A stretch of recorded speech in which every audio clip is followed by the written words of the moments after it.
Realtors, do not invest in lead generation before doing this. I started doing lead generation for real estate agents 8 years ago, back when I was 16 years old. And there's a lot of different things I've tried. I've spent well over $2 million on ads to test what works, what doesn't. I finally came to one word that will make the difference, whether you get results or not, or the results you're looking for when you do lead generation. And that 6-letter word, starting with the letter I, is going to change the game for you. I'm talking about the word intent. Let me explain. I'll tell you a little story so that you can understand why this word is so important when it comes to marketing, generating leads, growing your business as a real estate agent, okay? So let me tell you the story. My legs just like flat out gave up on me. My face hit the ground, scraping the dirt, and I couldn't move. My legs were so in pain, I couldn't stand up, I couldn't walk, I couldn't run, I couldn't do anything. And I was feeling ashamed. I was 5 kilometer in a 10-kilometer Spartan race when literally I was about to climb a wall, jump over that wall. And when I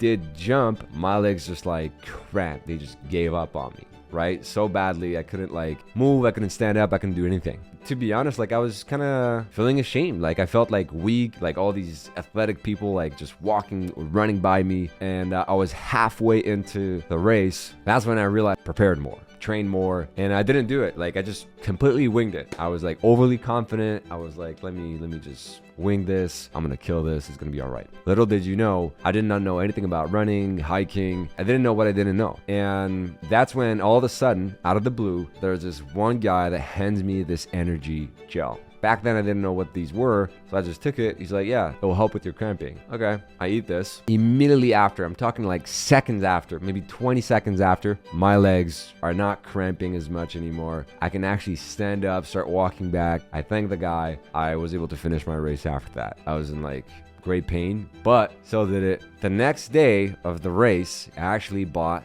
I went online, right? I Googled energy gels, and then guess what? I bought a lot of those energy gels. And so I'm telling you this story because when I was searching online for those energy gels, I had an intent to buy them. I wasn't just curious. I wasn't like, is this what I need? Is this needed? Is this really necessary? Is this the right time for me? No, I wanted to buy those ASAP. Why? Because I felt a lot of pain before that. If you imagine a spectrum, I was towards the end of that spectrum because I've experienced everything I needed to felt ready to buy those. And so I was aware of those. I knew the benefits of those, and it was just like ready. I didn't want to experience the pain I've been through before like that in my race, right? Didn't want to live that again. So I'm like, yeah, I'm buying those just in case, I'm winging another race, or it will be helpful when we hike or when we go out on a race. And I bought them. And so the reason I'm telling you this story is because I had high intent.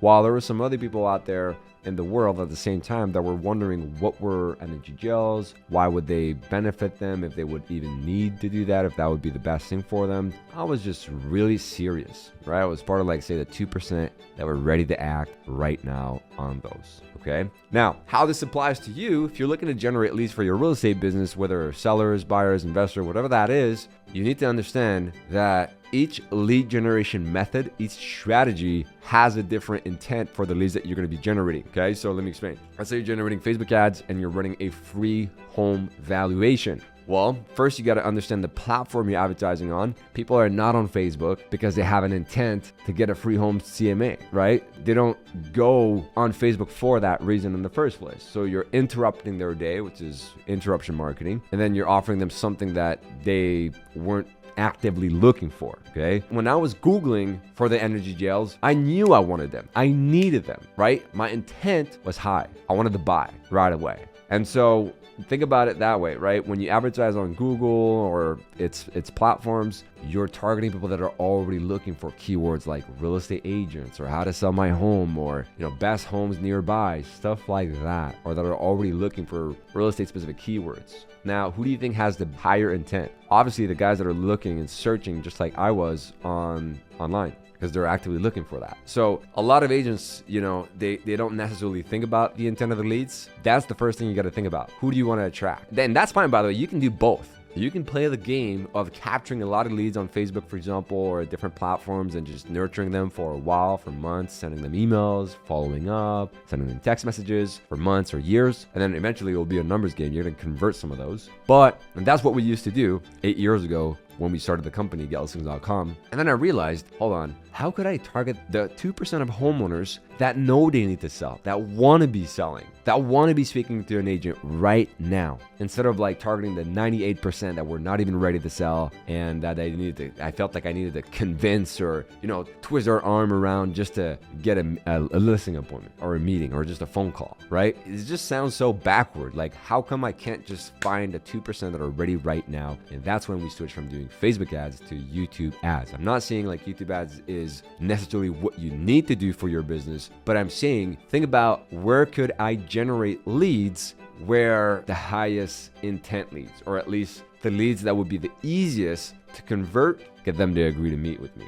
So here's what you do. You gotta also think about what you do when you want to buy some stuff, or when you purchase some stuff, some services, or you want to go to the restaurant. Where do you look? You look on TikTok. Do you look on Instagram? Do you look on Facebook? Do you look on Google? And then use that. And I'll tell you another example. Portal leads, Zillow leads, Realtor.com. I know a handful of agents that are having success with that. What I'll say with this is that the intent of those leads typically is the lead is just curious to inquire about a specific home. Does that mean they want to buy? Does that mean they want to sell? Not necessarily. They might just be curious, browsing on the Friday evening because they have nothing else to do. And then all of a sudden, you paid $100, $200 for that curious lead that was just browsing just for fun, just to check out houses, because who doesn't like to check out houses, right? And daydream. That is something to keep in mind when doing portal leads as well. Now, I've helped dozens, hundreds, over 1,200 agents actually, of agents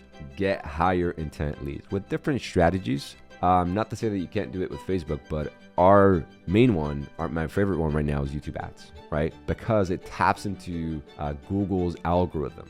Google owns YouTube, so anyone who searches for real estate specific keywords, right, who goes online and searches for how to sell my home or who's the best agent near me, you can actually target those people on YouTube as well, okay? And they don't need to be looking for real estate specific videos on YouTube to have your ad show up in front of them. Now, here's how you want to go about doing your lead generation. I always say that you should never rely on one platform. So if you're generating leads at the top of your funnel through YouTube ads, when they click and enter your world, you want to be retargeting them everywhere you can.